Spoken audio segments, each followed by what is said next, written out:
Hello and welcome to the DM's Travel Book Club, our guide to the planes. Each episode we explore one of the planes of existence as outlined in the Great Wheel Cosmology in the role-playing game Dungeons & Dragons.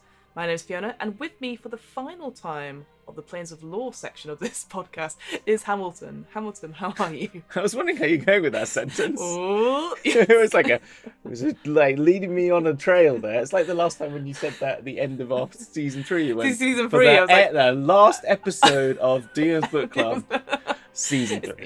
The massive twist at the end, absolutely. Well, we've done so much already. Obviously, we 10 flew 10 whole... double figures. I know. We've gone through the whole chaos stuff, and now we've gone through lore, and we're here at the end. And I know. Yeah, quite a trip. I think then looking back then before, well, we could do that at the end actually. We'll do a looking back at lore. We'll look back at lore. Look back, not in anger, but at lore. Well, exactly. Looking back at the lore of England. That's our next episode of DM's Book Club. No, no one's going to listen to that. No, someone will listen to it, but probably not the same people that listen to this. No. Anyway, Where have we gone for the last of the lore episodes? Yeah, we've saved the best to last, maybe. Questionable. Or the worst. Depends on where you're looking at from. So obviously you come down from the heady heights of Mount Celestia, and we carried on going nice down. R&R chill time. Nice R&R chill, and we thought nothing. Where else would we go? And somebody said, "Oh, let's go to Baator," and I'm like, let's go straight to hell. Like, literally that film, go to hell. Yeah, so we are here looking at Baator or Baator or any sort of pronunciations of that, depending on where you're from in the world. But yes, the 9 hells of Baator. And now, I will say, Hamilton, this has been the biggest for us, and again, just sort of behind the scenes for those people watching and listening. So obviously we've been looking at the Planescape version of these planes, essentially, from the Planescapes and all the different books and stuff like that. And usually the sort of primer for each one, there's about 20-30 pages or so, and it's the same amount of pages for the 9 hells.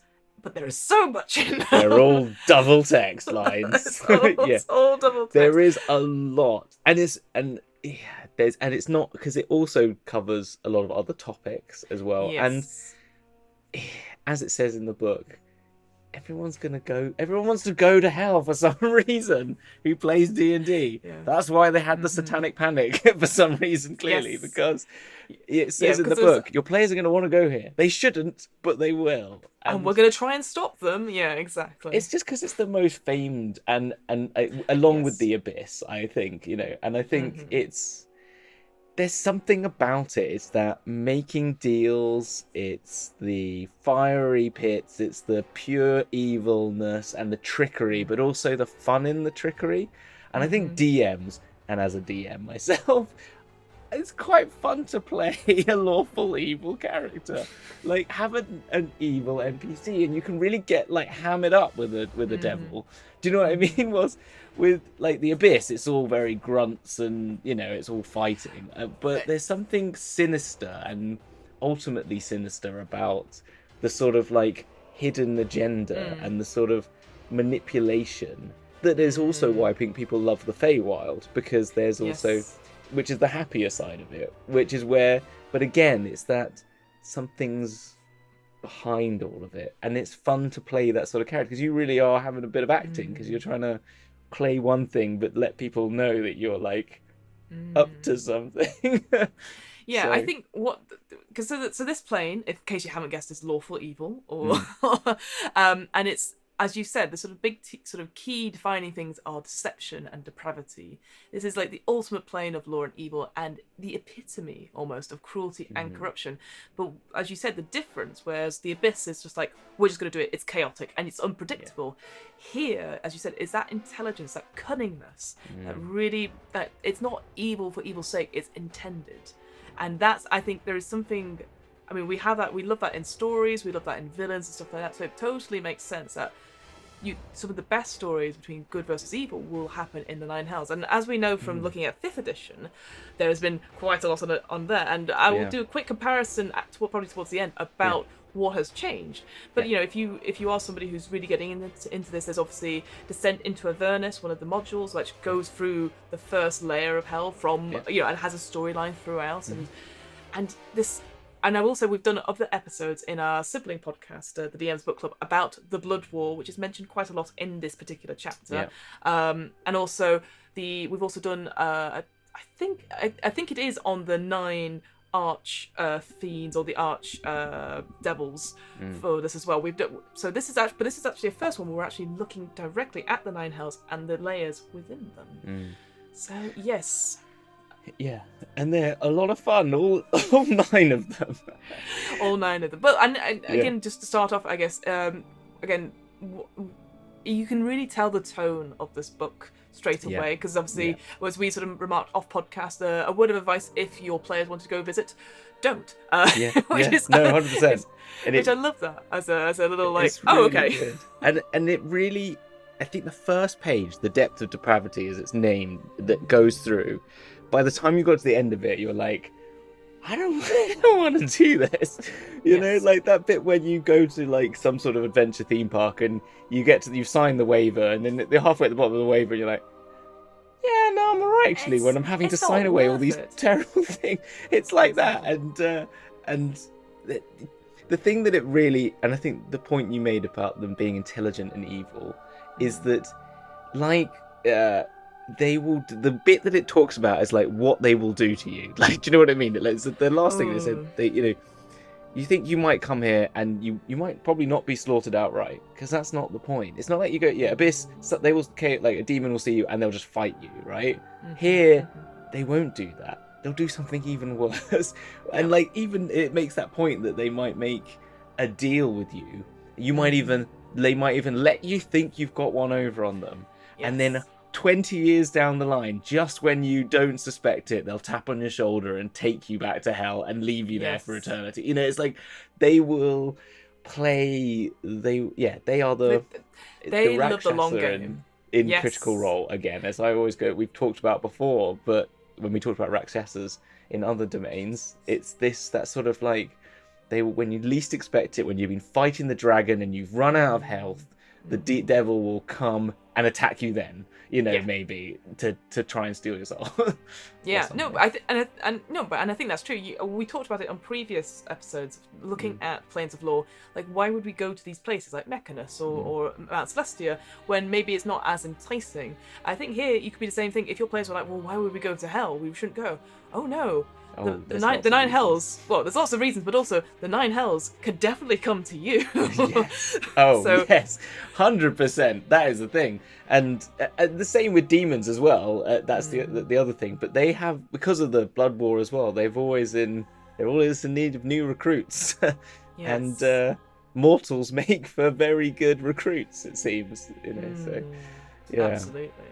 So let's talk about the defining features of the 9 Hells of Baator. So similar to last week where we talked about Mount Celestia as a mountain with several layers as well. Here it talks about the 9 Hells as being an inverted mountain, and each of these planes of the 9 sort of levels, it goes from sort of the widest, broadest one at the top, which is Avernus, all the way down to the 9th level, which is Nessus, which is like the top essentially, and it has this beautiful sort of talk about when you can look up from the bottom and you can see all the other planes, and it's that again, to me, if I was describing that to players and stuff like that, I'd be like, whoa, that is almost mind-bending. And maybe that's another thing here that I would introduce, because it doesn't really talk, we've talked about before about like Arcadia and Archeron, like sometimes they're a bit mind-bendy in those places. I think here it could be a really good one. The further down you go of this inverted mountain, the weirder things get as well. But that's not to say that each layer, it doesn't have to be like crazy gravity or anything like that, because each layer in itself has like a feature, usually a weather-induced feature. The one, I sort of mentioned it a little bit off podcast, but I like to use the comparison of sort of climate change. each one of these levels has some element of climate change, of like the extreme, the worst thing in the world. So for example, you take Avernus, which is the biggest one. It is known for fireballs just randomly appearing, uncontrollable, done. And we, you know, in the US as well, and Australia, we have huge forest fires that go out of control and that sort of thing. So again, for me, maybe if I was picking a layer for the players to be dumped onto or stranded, I would go and look at those sort of weather conditions and have a look up in the news. And apart from being very sad about it, then sort of channel it, that sort of meteorological or sort of the climate sort of descriptions into the way you describe the landscape. No, and they are critical features to it. I think really Dis is the only one which is less so, I'd say, but that's because it has a very urban feature, isn't it? It's kind of like that's the only thing about it. But then it's the urban part of those climates, I think. But then so Dis itself, this Iron City, this city of like pain almost. It feels very industrial. But I would like to then, for me, in this sort of metaphor, I was thinking like, okay, so I'm thinking industrial, Victoriana, that's sort of like horrible 100%. Smoke. It's like the cause of all the climate change, isn't exactly, it? Yeah, the dystopian factor of that, for sure. So I guess let's just have a wander down, go through each place. Let's have a little stroll through the stroll down. So as we start, everyone always has to start at Avernus. It's called the Blasted plane, the Blasted layer. It's the ideal battleground, and there's this blood-red light everywhere with all the fireballs and stuff. And this is where the blood war is happening between the demons and the devils. And it's interesting, in Planescape, it doesn't really talk too much about the angelic forces, the Celestials per se. Presumably they like staying on Mount Celestia because they're like, you guys, you sort yourselves out. You don't come up here. Whereas in 5e, there's definitely more of a sort of a trident, sort of a Triforce sort of thing where they're all sort of. They did mention it in Celestia. They do go off and fight them, but it is more of a defensive seeming, isn't it, than being. But yeah, exactly. And people in Isgard are just fighting themselves for no apparent reason. But I'll just keep going on about that when they could be doing something useful. Absolutely. It's, essentially imagine like a wasteland scattered with rocks of obsidian and quartz. This is a little fact that I read and was like, that sounds awful, is that some of these rocks have faces on them. Yes. I know. And they don't know into them. Look like they're in torment. Well, carved in quotation marks could be actual petitioners or people that have been trapped there, but I like that idea that you go roll a perception check and you go, oh yeah, that rock has a face on it.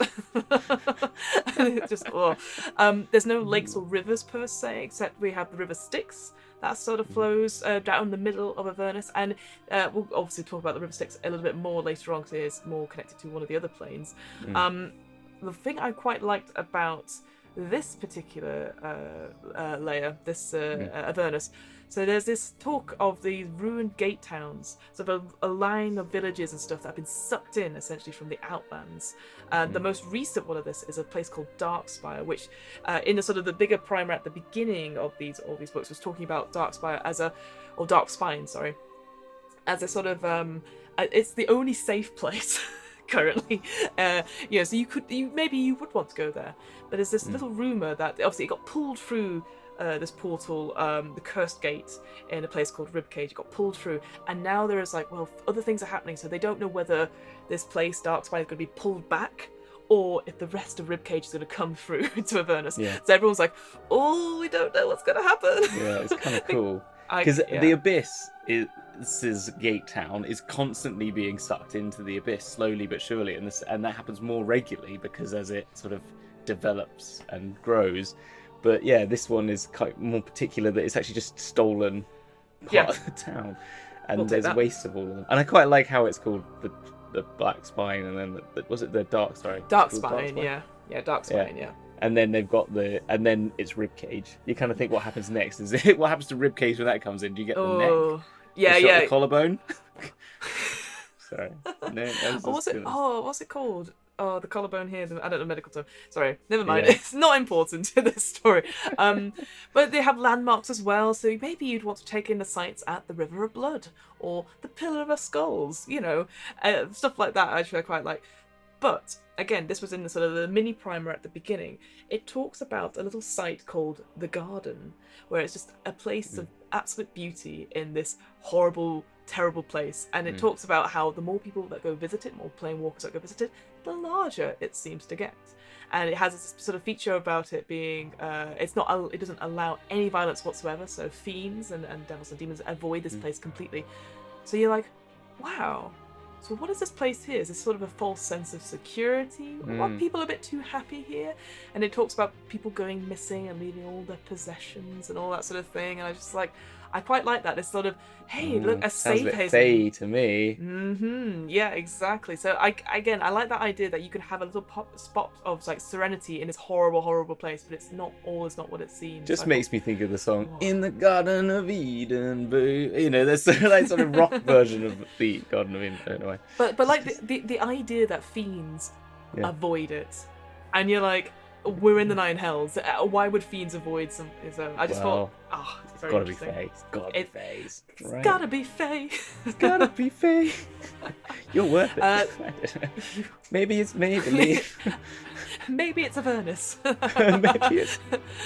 The other thing to note quickly about this first layer as well is that Tiamat is on this layer here in Planescape. She is just more of a guard. She guards the entrance, the only known stable entrance for next layer, this sort of thing of Dis. So she's not trapped here.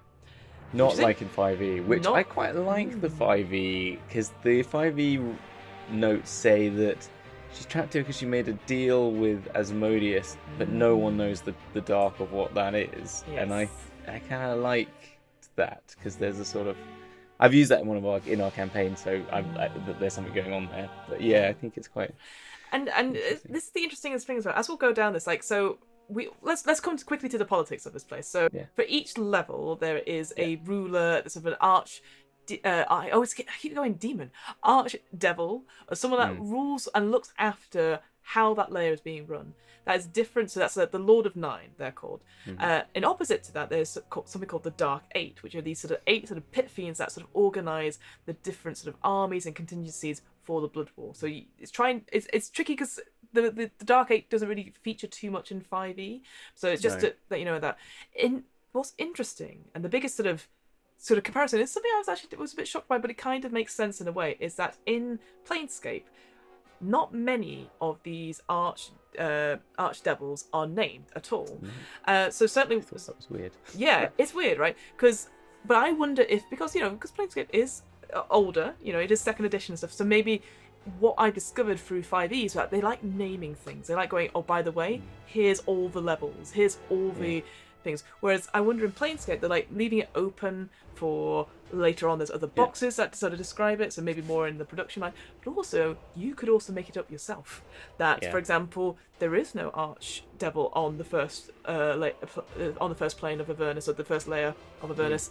That they're having people keep dying as a result of it. Maybe you go there and you accidentally become for whatever reason the archdevil, and you're like, oh no, I didn't want that. So I guess there's other ways you can play with it, and I think that's what I quite like about this. It fits with the idea that the old school story of like names mean something, and knowing something's name gives you control over it in a lot of spells, and like so they wouldn't give away their names. Do you know what I mean? But then, as it says in this, the ones that people know, they keep calling them, they keep calling on them all the time because they want to try and get something off them or try and get a deal out of them. So it's sort of... Yeah, I guess maybe people are more like, more secretive about how they do things, or I quite like that an archdevil likes their privacy.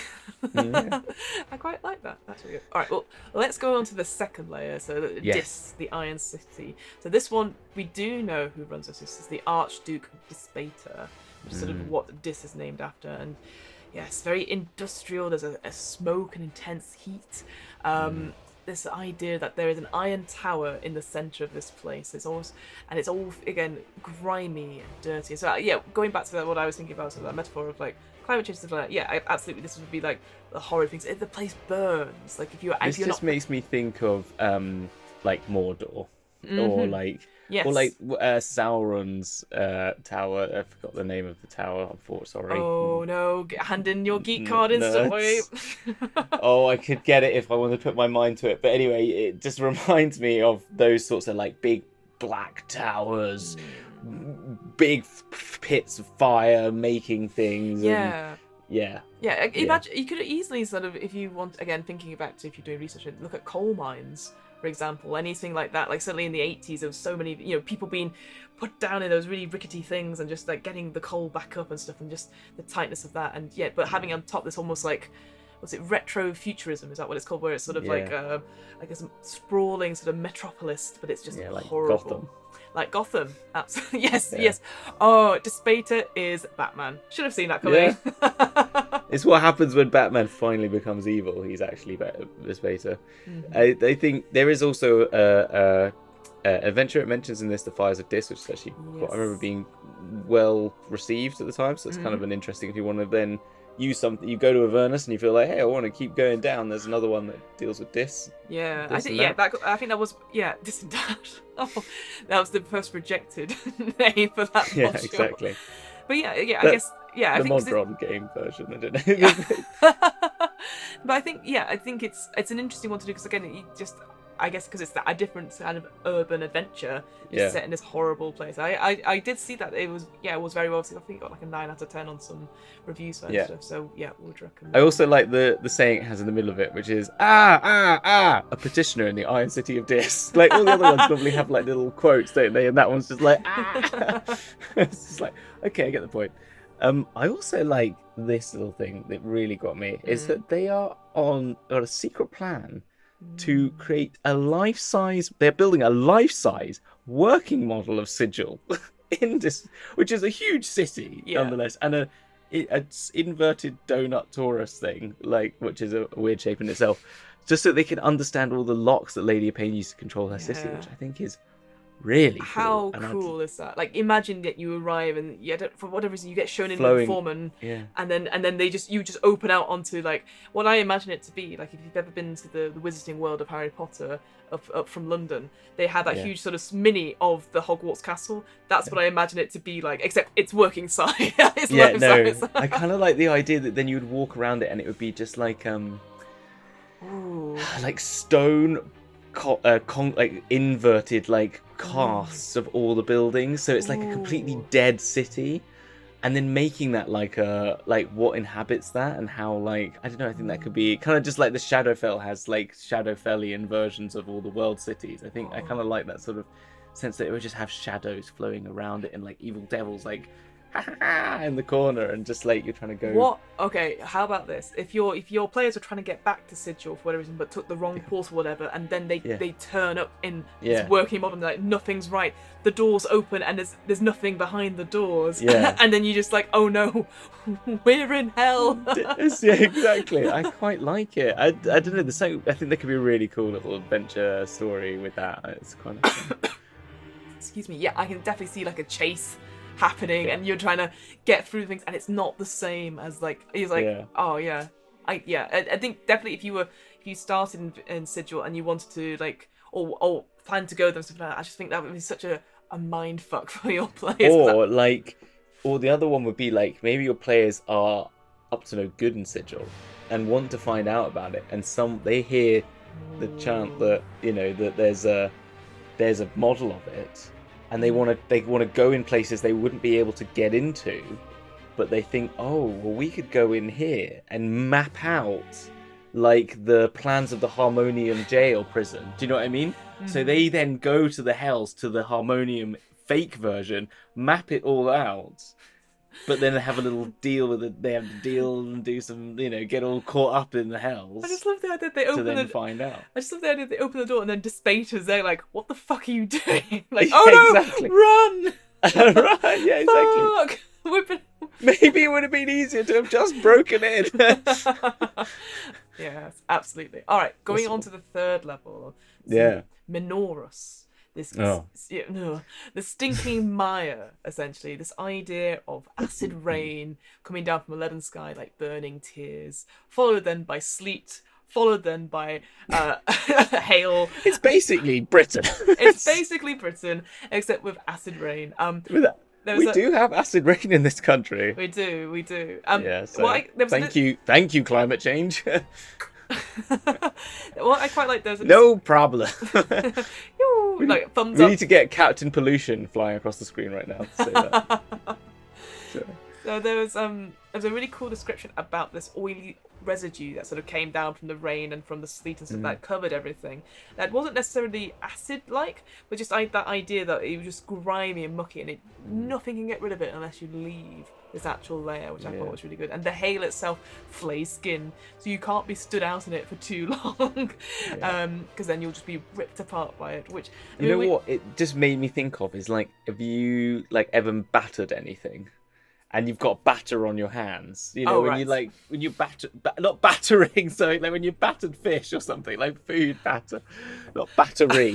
Like, sorry, clarify. Have you ever battered anything? No, as in when you get like the egg whites and the flour and the and you just like that feeling on your hands. You're like, oh, I just want to get it off. It's those horrible things. Yes. But imagine that feeling all the time on the whole of your skin would just be the most awful thing. Horrible. That's what it made me think of. Yeah. No, I definitely think of that as well. And to go along with that, it talks about this idea, because it's known as the stinking mire as well. So, but it talks about it. Imagine a desert-sized bog, essentially. Like it just goes for miles and miles and miles, and the main city that's on this layer is slowly sinking into the marsh.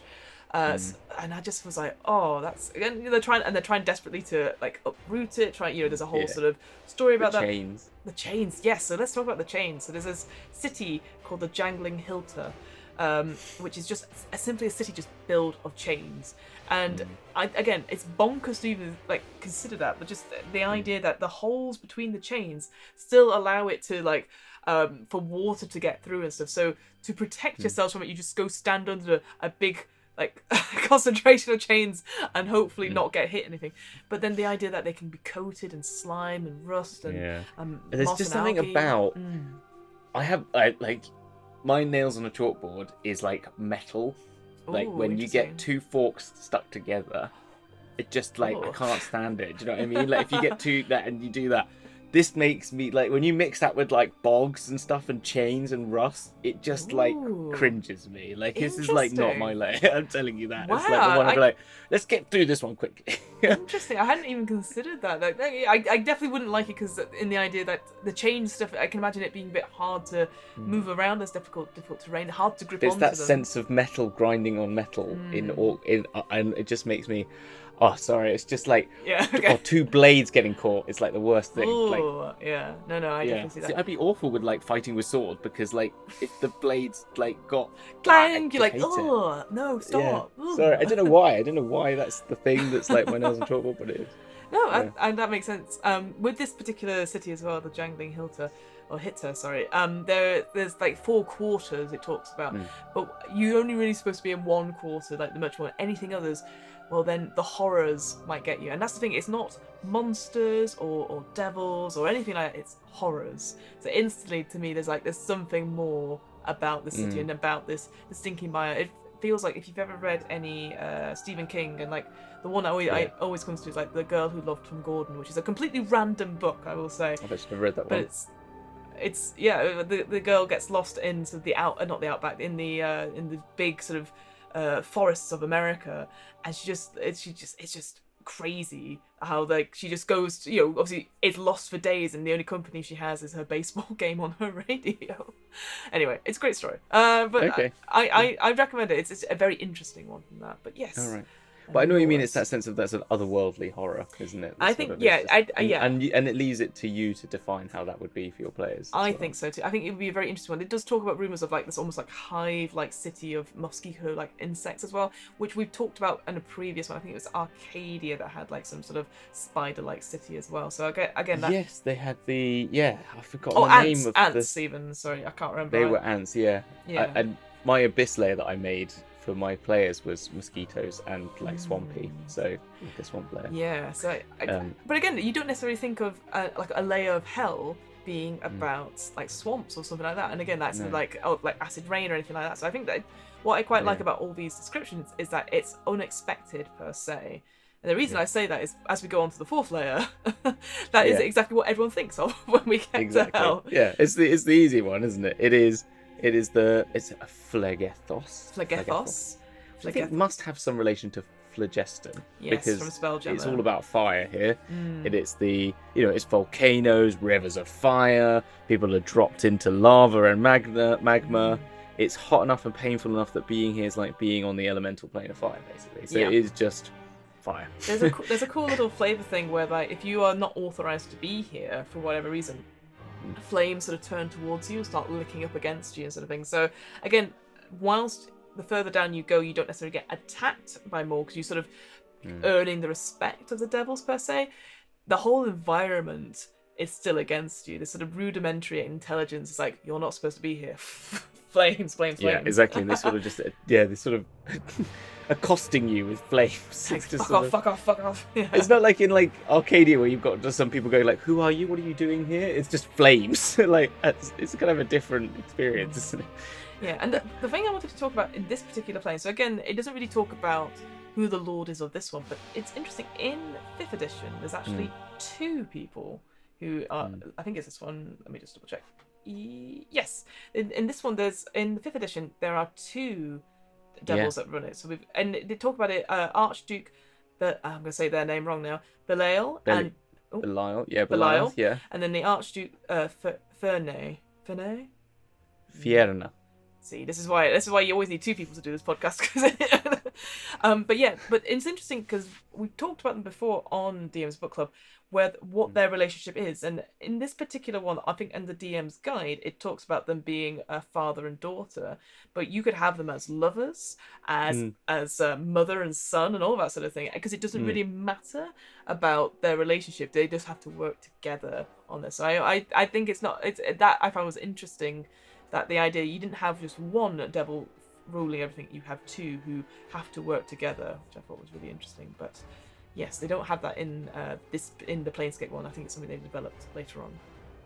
Yeah, I think it's quite interesting the wiki, the sort of lore behind that whole relationship, which you've talked about in more detail on your show, but the fact that actually Fierna is the leader whilst Belial was demoted and takes only the mantle of leadership, and actually that's an interesting thing to play off, the fact that one is really just the face and the other one is the true leader. Exactly, yeah. And yeah, I don't know, there's something that you could really just start getting into as a conflict. Yeah, because what's interesting is that they both do know that need the other person in order for this layer to work. So yeah, I just thought that was really interesting. But again, it's not necessary. It's not in the Planescape one, so we'll have to leave that aside for the moment. But it's worth checking out. I think we're sort of we're giving planar advice. It's fine. We're giving planar advice. I mean, still don't go here. Just don't go here. But if you want to, which I know you do. Oh, I don't know if you do. Not at this point. All right, going further down still to layer 5. So this is where the River Styx comes in properly this time. It's a great frozen sea, essentially. I'm going to get this wrong again. Stygia? No. Stygia. Stygia. I think it's kind of Styx. So Stygia is how I've gone. That's how I've taken it. But I might be wrong. No, I think you're right. So Stygia. So yes, so this great frozen sea, and it talks about it as a place of crushing ice flows and mammoth icebergs. So I'm thinking, like, before you get to sort of like the Arctic Ice Age. Yeah, the Ice Age. Essentially, like you're gonna have that little animal squirrel thing running around. The little scratch. This little squirrel. From Ice Age. Yeah, exactly. That's what I imagine. But it's also got icy swamps. Yes, this idea that it's almost like this is a really weird flex, but I recently had a friend who went to the Arctic Circle, and she brought as you do, and she did videos of as they sort of went round, and obviously the further they went, the ice actually got slushier because it was in such great quantity. So that's what I imagine here with the sort of swells and stuff. Slushy bogs of like exactly. Weird. Yeah, cool. Weird, very cool, very weird. Very dangerous. So this idea that it's not frozen through solid ice, you could fall through it, which it talks about in great detail, that if you fall into it, as it is the River Styx, you will suffer memory loss. Now, because we've talked about this sort of memory loss stuff back before, how it happened in Pandemonium, where it sort of starts from as it makes its way through all the sort of the lower planes. Here, in this particular layer, if you make the save, that's great. You still lose your memory of the last year rather than the last day. It's not just the day. It's like, and it's a whole life gone as well if you fail. It's a whole it's a whole life gone, and then you have to make another save after that to not be paralyzed. To not be paralyzed and to be able to speak. Oh yeah, be able to move. Yeah, be able to move and to be able to speak, and that's like, oh my god! Like basically, do not go swimming in the lower hells. Yeah. Like don't get your swimming trunks out. It's just not worth it. But then Fiona, you'll go, hey, I'll just fly over this one. That'll be easy, right? And then the gods said no. Constant lightning. Again, don't go here. Constant lightning wipes the sky clean, which I love the idea. It's like, oh no, what's that going? I just thought of it as Etch a Sketch. Do you know what I mean? Oh, I love that idea. That's kind of how I saw it. It's like you're drawing, you're flying across. No, you don't. I love that idea. I've never heard of a maneuverability class lower than B, which is a new thing for me. That's really probably something that hasn't even jogged a 2E memory, but that's interesting. But you have a 50% chance of being struck by lightning every turn you're in the sky. So I'm just going to basically say, unless you've got a fly speed of, I'm going to say fly speed of 30, you're going to get hit every third. If you've got a fly speed of 60, maybe you get hit every 4 times or something like that. I don't know, but. And you take 5d6 points of damage. It's not a fun time, essentially. It's just not a fun time. But I do love the idea of icebergs with castles built on it. Do you know what I mean? Absolutely. I think Tantalin sounds cool. The city of ice, absolutely. And again, it sort of talks about a little bit of like some realms that are above and below the sea. So this idea that there is the realm of Set, this idea of a midnight desert, which is like a desert in the middle of an icy tundra, essentially, but it's actually a very hot place. For me, I'd be like, no, make that. The deserts are freezing at night time. Well, I thought to myself, I'd actually make it an ice desert. Why not? Like, But deserts, they are notoriously that it's like they get to really cold. You can die of hypothermia in a desert, I think, or something ridiculous like that. If you're in the, I don't know. But the fact that that's the whole, but it's it's a weird thing, isn't it? It's a very weird you just thing. Suddenly randomly end up in some sand. What? You end up in some sand, and there's a black pyramid hovering quite almost ominously in the background. And then you have like an underwater realm, which is full of Sahagan, which are horrible, horrible creatures. But again, why would you go down there? There's nothing for you there. Because again, the river Styx will sort of take you away. It just makes me think of street sharks every time I hear Sahagan. Street sharks, I love that. But again, that's what they're called, right? They're rollerblading sharks. They were called street sharks. Right? I think so. Yes, I'll say it's like Mice from Mars, and there was street sharks that were on Battlefront. Yes, I think so. Yeah, I think it was street sharks. I think that's what they were called. But let's talk about... Go check out them. Go check out Street Sharks. Let's talk about Levistus, though, because I think this is an interesting one of the lords, essentially, who does appear in the 5th edition. This idea that this arch devil rules whilst encased and sort of frozen in ice. It's interesting because here in the Planescape one, there's rumours of them being able to, they're thinking already to take over another layer, like that sort of power hungry thing. Again, if you're thinking of a game to play in the Nine Hells, again, anything with politics, anything with the Lord of Nine, that will really work well. In the 5th edition, Levistus has failed to do that, and as a result, Asmodeus has gone, you're going to be you are encased in ice even further, and you cannot get out. So this idea of an ice sort of prison which contains this archdevil, and he controls it through telepathic instruction. Yes. That's how he keeps the layer going. Absolutely. But one thing you learn when reading about the Nine Hells, Lords of the Nine, and I think you mentioned it on your show, is that everyone keeps having a go at Asmodeus. Like, they just can't stop themselves. And I think it's just something that goes all the way down the layer, and you should have this in your mind if anyone's ever playing like Potato. But it is like, you keep reading going, why? He knows what the fuck is going on. Seriously, they know everything. An absolute, he is all-knowing pretty much. And they keep going, you know what I'm going to do today? I'm going to have a go at that Asmodeus guy.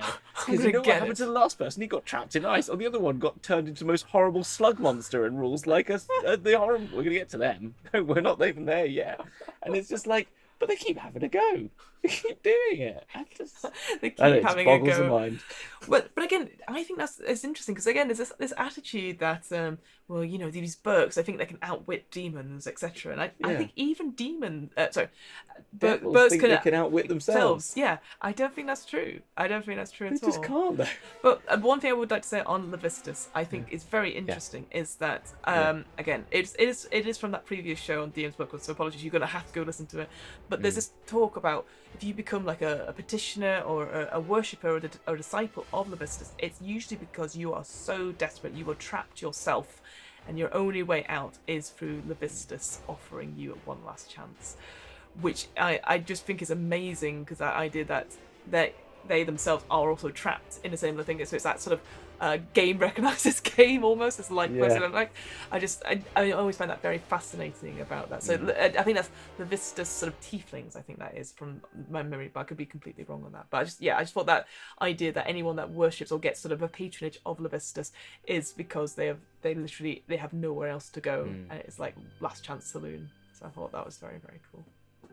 It's very cool. Oh, like the thing is, there's been so much lore put into this one because, again, for the same reasons, everyone wants to go there. But I think sometimes you just you just got to admire the writers for just coming up with some really, really great things like that. Do you know what I mean? I don't know. And this is full of it, really. This one's really full of like all your great treachery and deceivery and like how people like it is all here for everyone to get into. So the next layer then. Yes, Malbolge or Malbolge. Well, I mean, the crushing I've got down here.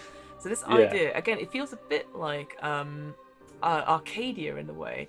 This idea that the things are on a tilt.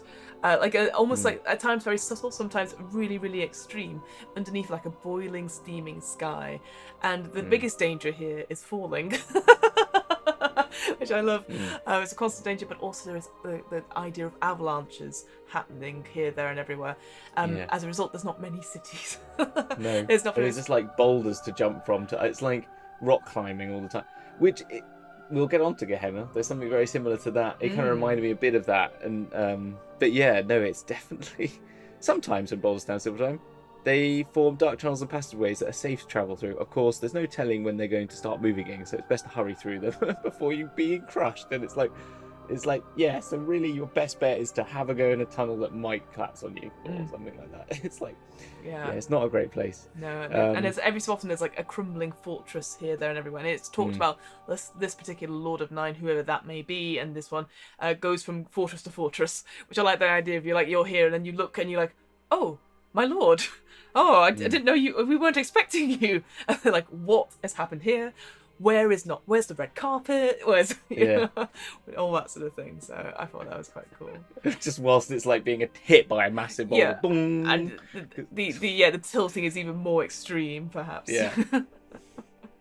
I like that, and they're all copper clad, which I thought was kind of cool. I don't know, it's very kind of smart about these little copper objects sort of floating around amongst all this kind of chaos. I guess it was a very interesting, I guess because it's that idea again, I'm seeing lots of reds and sort of dark tones in here, so that idea of copper having it very shiny, perhaps very hot. And I just like the idea of, as well, that some say cities lie underneath the ground, along with ancient monsters that predate even the Batezu, which I think would be kind of like, that could be a fun sort of like that's where you're going to find the dinosaurs or something like that. That's when you go down there and it's like da, da, da, da, da, da. You start playing that music when you get down discordant there. Though. Like and you find like a completely crushed Jurassic Park and you've got to survive. Welcome to Malbolge. No expense spared. Well, Jurassic Park in hell. I didn't think we'd be coming up with that plot line tonight. Well, why not? Why not, indeed. All right, let's go on to the 7th layer then. So, Maladomi. I've said that wrong. Maladomini.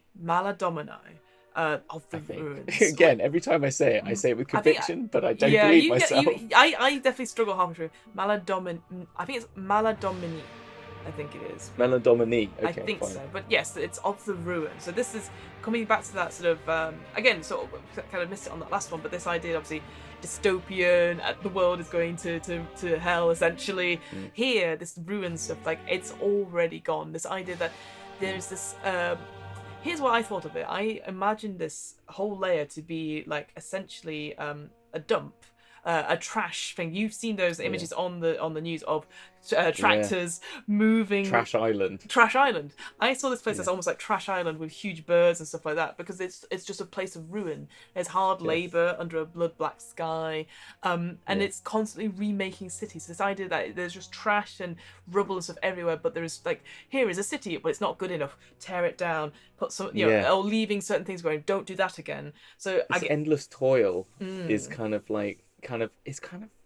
freaky in some ways, and that sort of, as you said, that sort of people constantly building a city, and then like it's like a madness into it, which is kind of chaotic in some ways, but there's obviously an order to the fact that they're just building and destroying constantly. But it's But I guess this idea of perfection, because the Lord themselves is trying to look for, like, make the perfect city, but with only what they've got, and this idea like it's never going to be good enough. And it's interesting again, because you think back to buildings in cities now that you have all the very beautiful classic sort of buildings, and then you have some really terrible ones that were put up in the 70s and 80s, and then they're still there, but in ruins and stuff like that. And it's just obviously each decade has its own. It's even worse. I mean, I'm like doing updates to buildings that were only built like 10 years ago. It's like we're revamping them from it's like they're only 10 years old. We're already going to spend another 10 million on them. Well, you get that as an architect yourself, right? Yeah, so exactly. But I think, can I just say what it also made me think of? Yeah. Which is, I thought that everyone in this looks like they're out of the Queen Clay. What's the Clay by Ben Elton? What's it called? We Will Rock You, is it? The Queen, really? Like, rock opera. Yeah, We Will Rock You. We Will Rock You. You know how the people dress in that when they're all dressed, like, in trash? You know what I mean? Yeah, because it's supposed to be, like, set in the future. And they're all underground and they're all wearing trash. And I just imagine those people. That's what came to mind. I had not considered that. That is brilliant. Yes, so you go to this and layer. You can imagine people doing stomp-like music. Dum, dum, ch. Dum, dum, ch. Oh, see, for me, it's the Matrix and going to the finest. The wasteland. Yeah, I can't remember what it's called. Yeah, that idea as well. But I love that idea. Like, oh no, we're here in the ruins. Oh no, they're singing. Oh no, it's Stomp. It's hours of Stomp.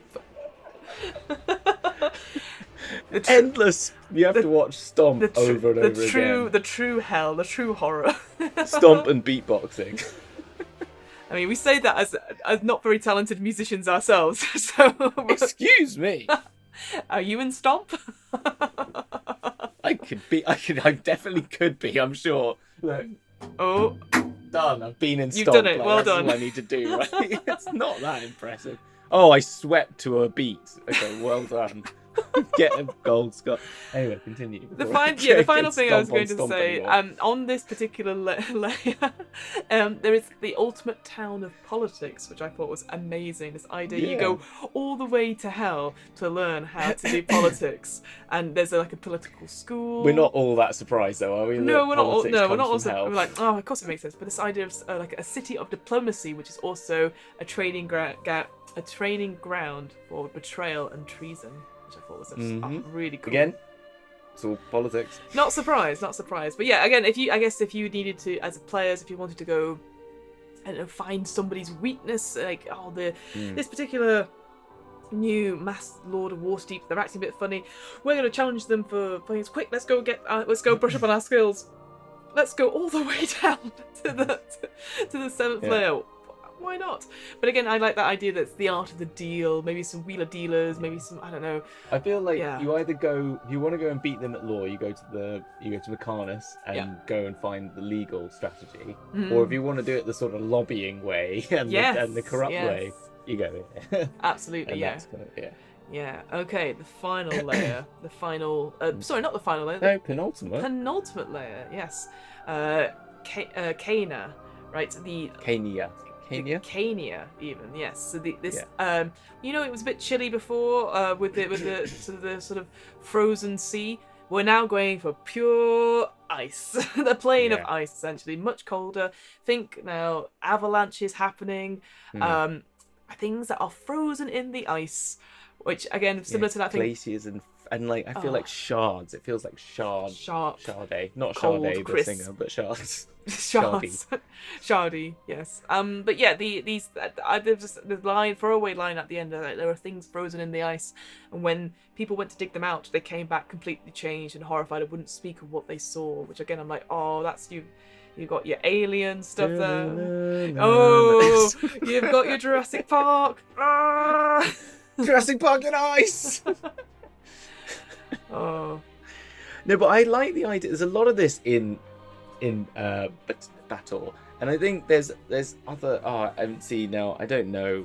There's a few other places where they've mentioned, like I think in Mechanis they mentioned things before the planes occurred.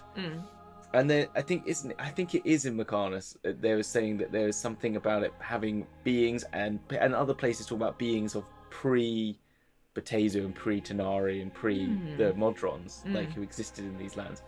And it just makes you wonder about, like, there's definitely some sort of story to be told there. Like, what is, like, well, we could get into this at a later date, but why are there planes and how have they turned into, like, why is it? It's kind of as if, like, what was before the world was like a soup, and then someone created the created the game of D&D as like a lore for the reality, and that created the planes. It's kind of, I don't know, there's something to it, but they always keep mentioning these, like in the other layer there's things from before underneath the sea and stuff, and so you kind of, I like that. That's idea, like something that is beyond the stars, beyond like anything, and it's something that's unimaginable. I mean, that's what sort of Cthulhu comes into, that sort of thing. And I guess that's it. So you can make some cosmic horror there, perhaps. Again, anything in all the way down from the sort of penultimate layer of hell that's slowly making its way back up through the hells to the point where the other devils are like, we're getting out of here. Maybe if you go back to that like Avernus, the garden site, maybe that is something as well that's been influenced in some way, and there's something from beyond is always interesting if you want to go really, really deep into that sort of lore. Exactly. Yeah. We did miss out talking about Beelzebub, the slug archetype of the last layer. Yes. But I don't know. We need to talk to him. We don't need to talk about it. Maybe. He's not mentioned in Planescape. He's not. But it makes sense with the whole wanting to perfect beauty, because that was the whole reason for him, and that's why he got turned into a slug, because of his vanity. Yeah. That was all. But Mephistopheles also had keeps having a go at getting Asmodeus as well, doesn't he? Yes, he'll keep doing it. But again, so Mephistopheles is supposed to be the I'm losing my words tonight. The archdevil of the the penultimate layer, but it's not in the Planescape one. It's somebody else called. I'm gonna get this wrong. Baron Mollycroft. What a great name. Nothing on this person whatsoever. Well, it says Mephistopheles once engineered his own coup, replacing himself with Baron Mollycroft. However, Mollycroft was just an alias of Mephistopheles, that duplicity has now ended, as well as the lives of Mollycroft's co-conspirators. Oh, I completely missed that. That's such a cool story as well. This idea that you are part of almost like helping this uprising, and then you realise, oh no, we're on the wrong side. The person with exactly. No, is then that you, just to get rid of the people that want to get rid of you, you play the usurper. I like that though. It's kind of fun. That is quite fun. Again, if you really want to do more politics and stuff like that, it's not necessarily, we want to do lots of fighting and stuff like that, then anything in the Nine Hells would be quite cool on that front. But then finally we get to the bottom of this inverted mountain, and we come to Nessus. Basically this sort of it's just dark. Don't bother. That's what many people say. It's just, I like, there's bits of description talk about it like it's almost crisscrossed with trenches and rifts, and it talks about them as almost like gashes on the surface. So really visual, really visceral, I can imagine. And then sort of in the centre is this citadel of Baator, this citadel, of Malshim.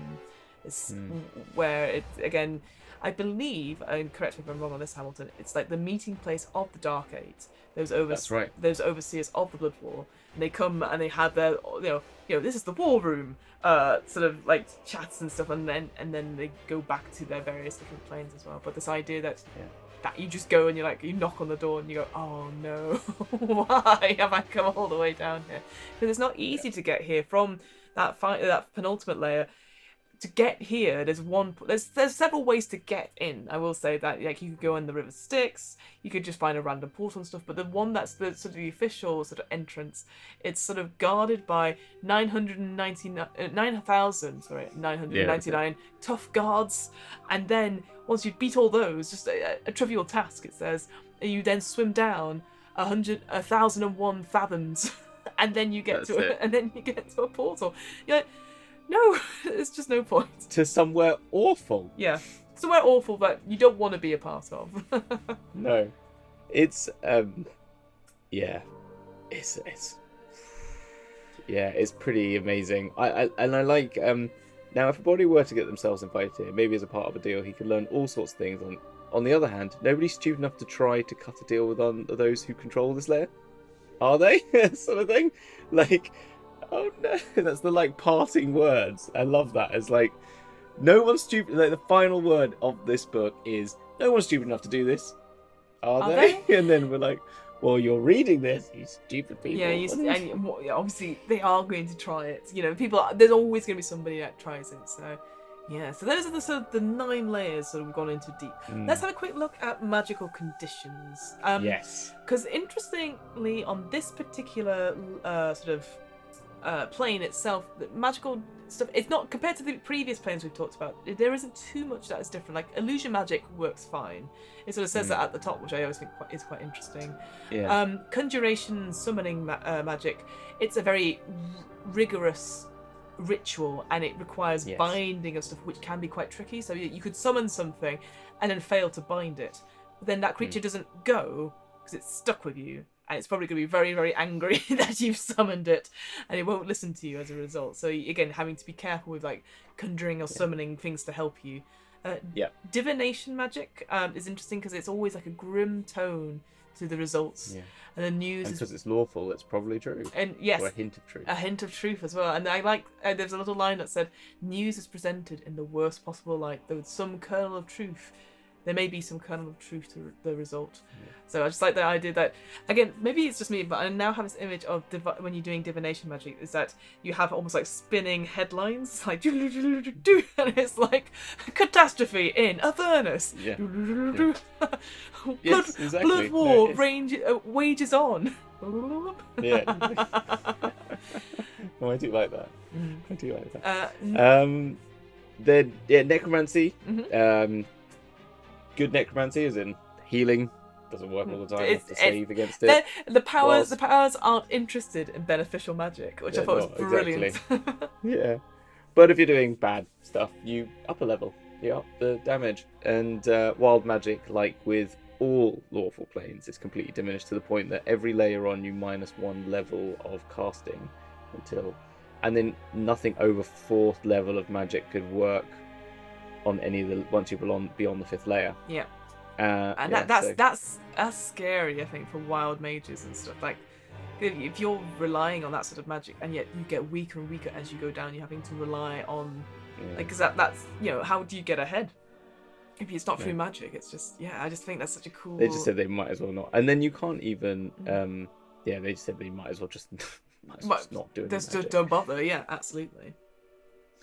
And then the thing with this spell keys, like all of them, are and power keys, but I think the thing with these, unlike the others, they're not as defined. It's very much like there's so many of them. Yes. And then they're even to a point that when you get to, and there is more for every layer you go down. So there's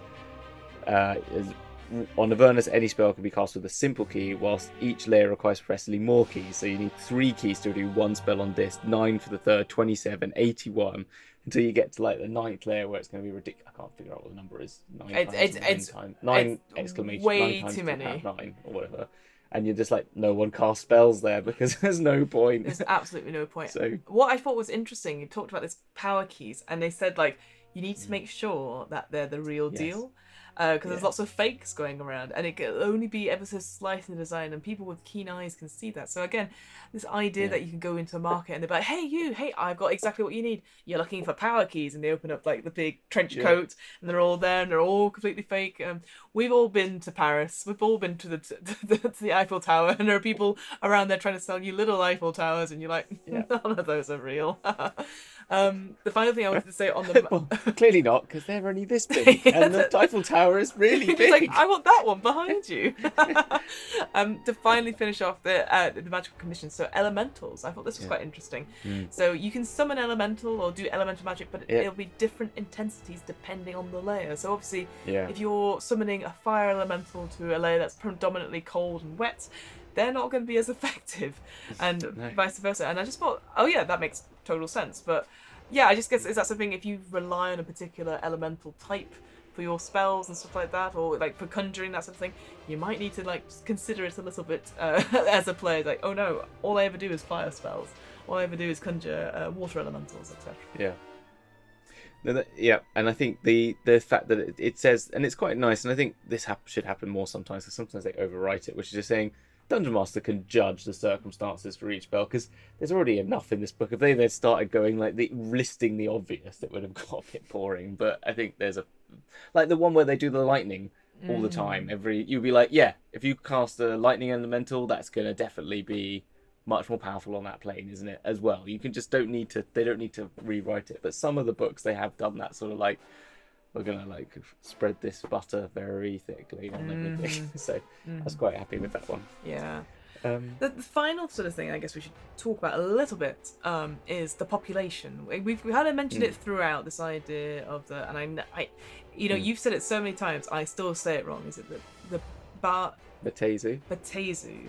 So those are sort of that's sort of the Planescape word for devils, and then we've got the Tanari, who are the demons essentially. So the Batezu, we've sort of talked about it before, they are the largest part of the Nine Hells. They're sort of more intellectual evils, and they work on sort of pride, greed, and power. That's where they sort of manipulate from. There's a strict hierarchy, but the ranks of it aren't as clear cut. But they are, like you sort of mentioned much earlier, this idea that they are willing to wait until their moment comes, and then they will strike. In this idea of making deals and twisting words. Ultimately, when you're making a deal, should you, for whatever reason, try to make a deal with these creatures, I think it's interesting. There's a little bit of a passageway about how to get in to the Nine Hells, but then how to get out. And normally, if you're trying to get out, you probably make a deal because you're trying to get out quickly. The things to remember are that these creatures will have their best interest at their heart, so that always assume that there is some hidden bargain in the words, even if it's not been explicitly said. Maybe, well, even if it's written on the paper in a language that's dead and it just looks like symbols, and actually it turns out that is where you've given up everything to them. You're like, oh god, didn't read the fine print, should have read the terms and conditions of Apple Music. Have your exits covered, and just be, again, basically just saying no deal is ever that simple or straightforward, which I think is, again, like you sort of mentioned before, this idea of when we talked about the Feywild in other episodes and stuff, that as a DM, having to really pick your words carefully, and the same for devils as well, this idea that having to think about it a little bit more, just be like, not necessarily because you want to catch your players out, it just makes for an interesting story to like, oh, you've asked for this, I can give you that, not a problem. Hey, let's just make a deal about it. And then you can go back and listen to it and say, oh, well, you said this 7 sessions ago. I've come now to pay my due. And you're like, right now? We're like, yep. I think my favourite one of the Feywild thing, which I think could work really well here, is like, can I have a moment of your time? And the idea that you take that moment whenever it suits the contractor. So you could take a moment like from someone in the middle of a battle. Say, I'm going to take a moment of your time, and that time is a minute. You're out of that battle for a minute, which is a long time to do. Or it could even be, like, I'm going to kind of take a moment of your time. It'd be the time when they could take something from your past and remove it from your past. So it could be like, the moment that you chose to, like, go on this adventure. And they take that moment away from you. Therefore, you no longer on the adventure, and you disappear back as if you had never made that choice. Exactly. And it could be completely like, I tried to do that when I took the player to the Feywild, and they said, could I borrow your friend for a moment? And they were like, and they caught me because I was like, they're gonna come on, because I wanted, like, can I borrow your friend, and like just to have a look, because I was like, can I have a look, like take a look at them, but I just said, can I borrow your friend, and they were like, no, maybe not. like, no. Because I was like, damn, I wanted you to let me borrow them, because it's like, once you've said it, then anyway. What I think is interesting about the Patezu in the Nine Hells is that they're very proud of their ability to withstand the suffering, whatever their layer that they're on inflicts on them, because they believe it makes them stronger. And there's this idea that they wear hardship like a badge, and this attitude that they have to other people, like this sort of sneers down of like, oh, you're so weak and stuff like that, feels very much like toxic masculinity at times. So maybe like that, I would try and play that as a DM, perhaps. I don't know. Maybe I'll be very, very silly, but I just, this idea that they like it's something to like. I love being tortured. It's great. I feel stronger as a result of it. I don't know. I think it's just something bonkers about it. No, I like that theory. That's good. I think the only other thing to mention on them is as they go up in level, they gain like station. There's sort of 3 stations of them, and then they become less sort of like they get more intelligent, less, not, I think chaos is the right word because it kind of instills ordered, perhaps, but they're less impulsive. Yes. As they get, and they're less likely to make mistakes and to be much more considered. So the lower ones are more likely to be something that you could maybe get one over on, and also, and there's also things that you can play, like they get demoted as much as being promoted, so you can there's always those to play against. It's just quite interesting. The final thing I just wanted to quickly sort of mention, this sort of the bottom rung essentially of the thing. They talk about lemures and larvae. This idea of like really low down, almost like I see it as sluggy like worms. Sluggy as worms. We call them on. Oh, that's what we used to call them on Dragon's Jaw. They get turned into a sluggy worm. Yes, this idea that the larvae are selfish, proud, and ambitious mortals in life, who did evil deeds, and then now they're just turned into little worms, waiting to be sold to either the devils or the demons to be promoted into lemures as well. And it's just like, I like this idea that you are just shapeless forms of flesh, a horrible likeness, as you get promoted up, you gain that shape again, you get remolded into something, and horrible. Exactly. And I must admit, there's lots in this that missed from other books as well. Then that I think that made me remind of is like soul coins aren't mentioned in this, which is kind of, they're interesting things, and like the food on Baator is generally soul based foods. And so there's a lot of things that in 5e and other places where you can get a lot more. There's a lot more to it, which I was quite surprised at, because they've gone very deep into things that we actually talk about on the show, which is like politics, people, and geography. But there is actually quite. They've talked about a bit more about more individual things on the other planes, but they didn't go into as much as there is in other books. I think because I think coming into it as well, like I remembered when I opened the book, I was like, oh gosh, yes, there's 9 of them, and they're all very different. And I think because again, we keep mentioning it, but the episode on Archdevils we did for the fifth edition, it was interesting because again, each of them had their own personalities, each of them had their own politics against each other. And you'd think that maybe their personalities and stuff would reflect on their layer a little bit more. And here it doesn't. And I wonder if it comes back to that whole thing about, we'll detail this in a later box set or a later book, or it's open to the DM per se. Whereas I think a lot of 5th edition, it's like, here, we've done all the hard work. You can change it if you want, but if you don't want to, it's all here. Like, for example, we have done recently a episode on Under Mountain that's coming out very shortly. And in the previous campaign setting for the 2nd edition, the first box set only talked about the first 3 levels, whereas the 5th edition module, details every single layer and what you can find on it, where it goes, all that sort of thing. And it's fascinating to compare the two, because obviously they were writing it at the time going, okay, it's a big Uber dungeon under a mountain. You can fill in the blanks. Some of these rooms, they don't matter. Put them somewhere else. Take them out. Whatever. Whereas in Dungeon of the Mad Mage, it was sort of like, here are all the rooms on this level, which go down to this level, and then you can make them as detailed as you want, but everything is completely mapped out. So that's what I sort of see here, is like, I see the initial beginnings of the 9 Hells of Baator, and like how, it continues on from there, because, as we keep saying, we shouldn't go visit it. People are going to visit it, because there's something about going to hell that people really, really enjoy. Who knows why? They just want to see if they can try and win. That's it. So, well, that then is. Oh, wait. Ooh. Sorry. One final thing. I know it's like, and I'm like being Columbo at this point. from the bottom of hell, I'm like, one final thing. The optional rule that you can get in 5th edition. So this idea that evil pervades the 9 Hells and the visitors feel this influence to the plane. So at the end of each long rest taken on this plane, a visitor that isn't evil must make a DC Wisdom saving throw. So not particularly high, but on a fail save, the creature's alignment changes instantly to lawful evil. This change becomes permanent if it doesn't leave the plane within 1d4 days. Otherwise, it reverts back to normal after 1 day spent on a different plane that's not the 9 Hells, and casting Dispel Good and Evil also restores its original alignment. But my question is, if it becomes permanent and then you cast the spell, does it restore?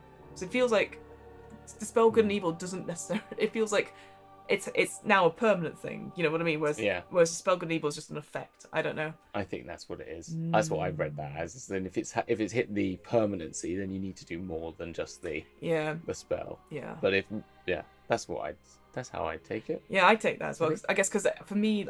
Because I know there was a similar thing on Mount Celestia as well, but I think maybe there's something about evil that is so corrupting and it just goes through you that you just change as a person, that it doesn't take because I think the spell Good and Evil is quite a low level spell as well, compared to something like lesser or greater restoration. Yeah, exactly. It feels like it. Yeah, that's why I think it is, isn't it? You dispel Good and Evil. I am going to look it up now because I've made a massive. Because there's Detect Good and Evil, which is very low. Mm-hmm. Dispel Good and Evil, I'm not sure. Dispel Evil and Good. I said it wrong. It's a 5th level spell. Yeah, it's kind of high. That is quite a high level. That is quite high level. So maybe I'm just being sniffy at the name, perhaps. A Dispel Evil and Good. No, I know. Yeah. I said it wrong. It wasn't Dispel Good and Evil. It's Dispel Evil and Good. Oh no. But yes. So I thought for myself I would make it so that if I was using this rule, cause I don't think it's a particularly. I'm not a big fan of changing alignments willy-nilly per se. I feel that you could do something more about it. I think maybe I would change the optional rule to be like getting levels of exhaustion, perhaps, or like that you do on Limbo. Is it no? That you get on Pandemonium. Sorry. Just something a little bit more, because I think if you're already going to hell, you're already probably going to be doing some really bad things. So evil, not evil, is out of the question, I think. Yeah. But that's just my thoughts on that. So no, that's fair. That's fair. I think they're a funny one. I think, or you just I think you could do it as a non-permanent thing as well. Could be enough to do. But yeah, I'm with you on that. Right now we can leave. Now then, I've shut the door. We've travelled through hell. And back again. We've travelled through all of the lawful planes. Well, why don't we just quickly reflect then back on our lawful planes that we've been to? So we've had Arcadia, right? Archaron, Mechanus, Mount Celestia, and Mechanus, and Baator. Baator, yes. What did you think to your planes of law compared to your planes of chaos? So, as I said originally when we first started this, I thought the books were much easier to read. And maybe that's just the style of maybe us just getting into it or something like that. I thought they were more easy to read. I thought some of them were more interesting than others, naturally. Like, I will say, obviously, I am a massive fan of Mechanus. And that's never going to go away because I think that's amazing. Yeah. I thought Archaron was really interesting because that's the one with the cubes, and I just thought that was just really interesting. And I just because I think just looking at worlds and planes that are different, especially when we're doing lots of stuff about the multiverse just now, both in D&D and in every bloody film that you go and see nowadays, there's something multiverse in it. So I think those two were my sort of favourites. Like just because I like I said, I've got massive. big fan of Mechanis, and I just thought the shapes of Archaron were really good. Yeah, I agree with that. I really liked Archaron, and I actually enjoyed Mount Celestia for its respite in its own way. I get the sort of, but there was something about it that I kind of enjoyed. I just enjoyed reading it. I thought it was just a nice thing to read. Yeah. But but I think Chaos was the more exciting. I was definitely every time going through, just going like, Pandemonium, amazing. Abyss, amazing. Like I just, even Izagar was my only one that I probably didn't like, but then as much, but it was still interesting. Yeah. It gave me a lot of emotion to it, and then, but it was a hard one to read because that was like this, like name after name after name. Yes. And then even Arborea I thought was actually really fun as well. So I think I had more fun with but I do prefer the layout of these books. I thought you were right. The way it was done.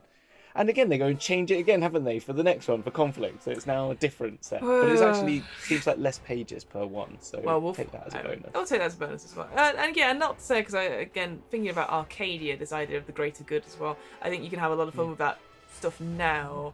Like this idea of like, the greater good, everything's good. That sort of twist on that could be quite interesting. But again, I guess ultimately it depends on what your players and what you want to do. If you want to do lots of fighting stuff, then maybe Archaron, maybe the Nine Hells, compared to like, I want to do something political or something sort of more intriguing perhaps, or laws, well then go straight to Mechanis or maybe Mount Celestia, So I think there's lots you can do with it. I think there is a lot of stuff to be got on the Plains of Laws. I think it comes to that idea that, as going back to right at the beginning of the Plains of Laws stuff, there's that sort of worry that, well, laws are a bit stuffy and a bit static and don't like it. But I think it's this idea that we have 5 different planes practicing lawful tenets in different ways, and it's ultimately it's their own aspects of every life regulated by these laws internally, and they know what is right and wrong. I just thought that was just really interesting, I guess. So it's not Plains of Laws aren't stuffy places; they're actually interesting places. You just got to take the time and to slow down a bit. Maybe that's the thing with the Plains of Chaos, is that you're constantly running about. You're like, oh, I could die at any moment. Whereas here it's like, I won't die, but I could probably foresee when I'm going to die. If you see what I mean. Yeah. It's something easy you're just always on the verge of tripping up, aren't you? Yes. Absolutely. But the next, I think the Plains of Conflict is where we get the ones that are more esoteric and definitely just tread lines further away from what we're used to. I think I think there's stuff that's on the nose, but I think there's not on the nose is not the right word, but I think there's a lot more in the Conflict ones that's something a bit different. Like the Grey Waste, I think are going to be interesting. Carceria is a bit obvious, but then I think it really does have something special about it. I think Bitopia is a very weird concept that we're going to go and see, about these 2 planes that live one above another. And Elysium is the sort of, I feel, is like the farmy one that I'm going to like. The farmy one. The farm, the sort of the natural one that's going to be more fun, and then Gehenna, which I just have always been a bit of a fan of. So interesting, I think. But of course, next time we're going to be looking at the first of these Plains of Conflict. We're going to be looking at the Savage Beauty and the Wilderness of the Beastlands. It's also known as the Happy Hunting Grounds, which I'm excited to talk about, because I think it's gonna be super fun. It's very different to the other ones we've gone to so far. Like this idea of sort of like with beasts and the sort of like the wildness of it all. I think will be very interesting. But no, I think it will be.